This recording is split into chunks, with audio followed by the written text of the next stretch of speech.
Mechanics, static. Problem supporting a disk. A disk of mass m, and the radius r, held up by a massless string, as shown on this diagram. The surface of the disk is frictionless. What is the tension in the string? So what is the tension in the string? And what is the normal force per unit length that the string applies to the disk? So what is the P? Normal force per unit length supporting this disk. That's the first question. Question A. So solution will be next. Because we have two ends of this rope, and due to symmetry we have this equation that 2T equal mg. So this is how to find what is tension. Tension is mg over 2. Next one, because we have no friction, it means that tension everywhere is the same in any position. It means that pressure from this rope is the same in any point. Because if we take any segment of this rope and tension here and tension here, these two tensions they equalized by a force of pressure, because for any segment we have the same picture. It means that this pressure the same for any point on this disk. And let's count this pressure as P. Now let's count what is total force. We can just split this part by little angles like theta or d theta, and count what is total force from each point, each segment of this disk. So we have due to symmetry, horizontal part of this force is 0, and we just need to find what is vertical part.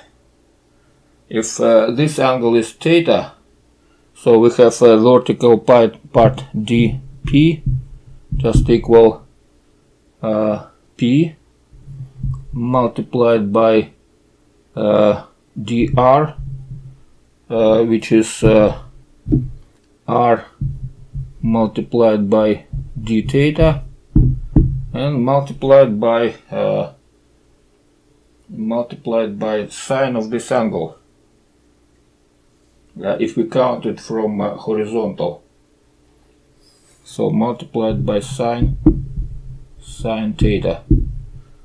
And we just need to integrate this angle from 0 to pi to find what is total force P, total force F, if this is F. So total force F, that's equal to integral from 0 to pi from this expression sine theta d theta, which is negative cosine from 0 to pi. So that will be negative p r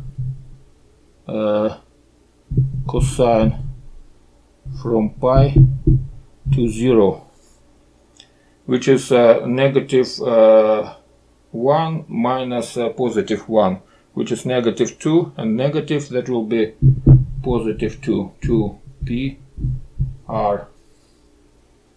And this force equal to exactly to mg.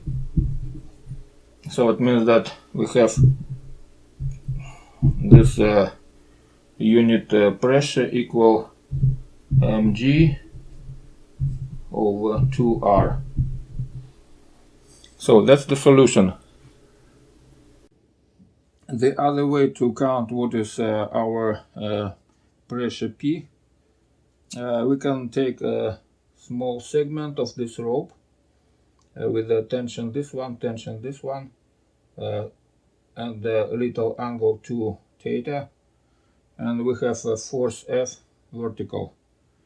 And these three forces, they equalize each other. It means that force F just equal 2t multiplied by sine theta. But for small theta, it just equal theta. And this force F, that's equal our P multiplied by delta S, which is the length of this rope. And the length of this rope is will be 2 theta multiplied by radius. So theta and theta, 2 theta and 2 theta subtracts, and we have P just equal T over R. Oh, that's equal mg over 2r. So this is our answer here. Mg over 2r. So we did it the second way. And there is a third way. I use it at school. We just do this way. Suppose we have half of cylinder which has radius r and length L. And inside of the cylinder we have gas with the pressure P. So it means that we can count, because this half of cylinder, it's in equilibrium, it's not moving. It means that pressure created by this gas on this wall, that's exactly equal to pressure on this side, and that's equal to P multiplied by 2r and multiplied by length L. This is exactly our force, and that's equal to mg. So that's it. We can move this L here. That will be our mg, and this is not pressure, this is force over unit length applied to this side.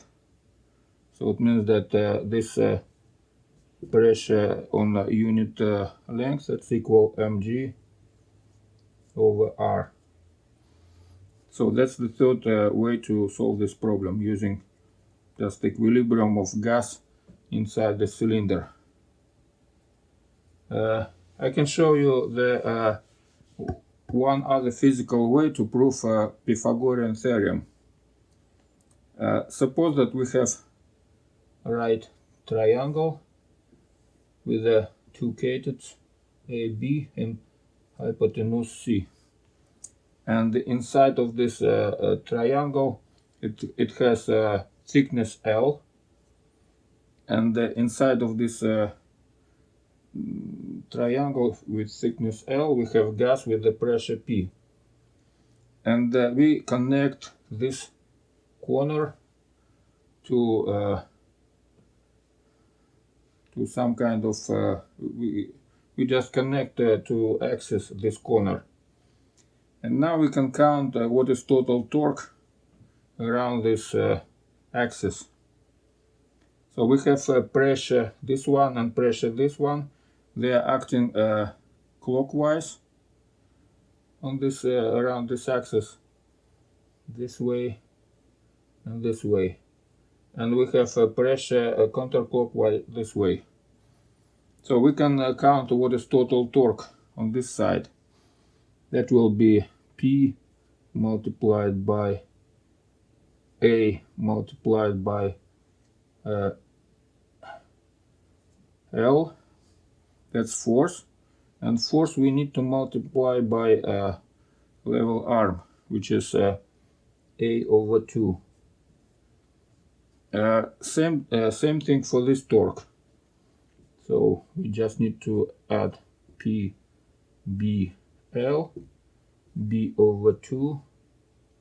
And that's exactly equal to torque created by this side, which is P, CL, C over 2. And now we see that all these things just cancelled.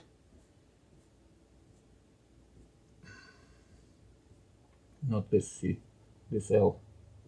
And finally we have A square plus B square equal C square.